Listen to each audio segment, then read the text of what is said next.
Welcome back to the lecture. In this section we're going to talk about design techniques, high level and low level.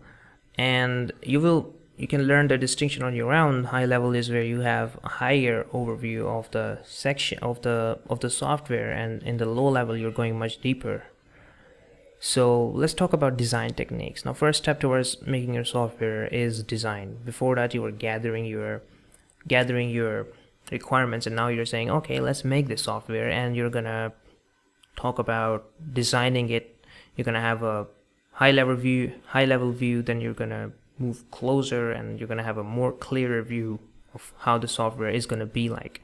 So our goal here is to have a high level view of the system, and the techniques that we use are, well, we divide them into different modules. We list our modules, we make architecture, we write use case diagrams, we write activity diagrams, we make sequence diagrams and context diagrams, and there are much more than these.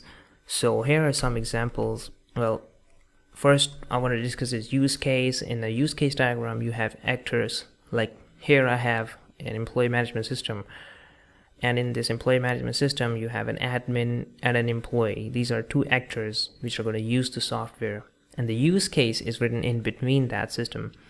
For example, the employee can change settings. That's a functional requirement. Admin can send or receive a message, and then in the functional requirements document you would list them and tell them, okay, exactly this is what these requirements would do. Next we talk about activity diagrams. Activity diagrams just list the use case and detail that this is how our use case is going to perform. So for example, sending a message, you write the message first, then you click on the message, and then you send it. All the processes involved are shown by the activity diagram. Next we talk about the context diagram. Context diagram just gives you a very high level view of the system. So for example, employee management system is interacting with how many other entities? It is interacting with the employees, it is interacting with admin. Who else is the employee management system, our system, interacting with? That's what the context diagram does. Next we talk about class diagrams. We talked about object-oriented programming, and we said we're not going to go in detail, but this is an example of class diagram. When you're making high quality systems mostly have an object-oriented programming approach to it. They're mostly written in a way that they have classes and you can access them, and anyone in the system can access those classes and use them in a very simpler way.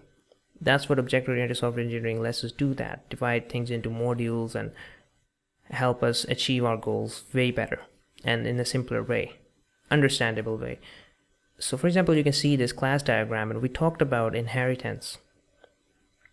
Now, inheritance lets us do a lot of things. It lets us simplify things. For example, a user could be an admin or an employee. Here we can perform inheritance where a user has all the functionality that is common, and on top of that you can have new functionalities for admin and new functionalities for employee. The next thing I want to talk about is architecture diagram. An architecture diagram just gives you the high level view of the system. Like your specific server code is sitting in a server. What is the application you're running on the server? What is the database you're using? What are you using on the front end, if there is a front end? So that's what architecture or deployment diagram lets us do. That there is a distinction between the two, but we're not going to discuss that here. If you have any questions, you can ask them on my Discord, and I'll make sure to answer all of the questions to the best of my ability. So I'll see you in the next one.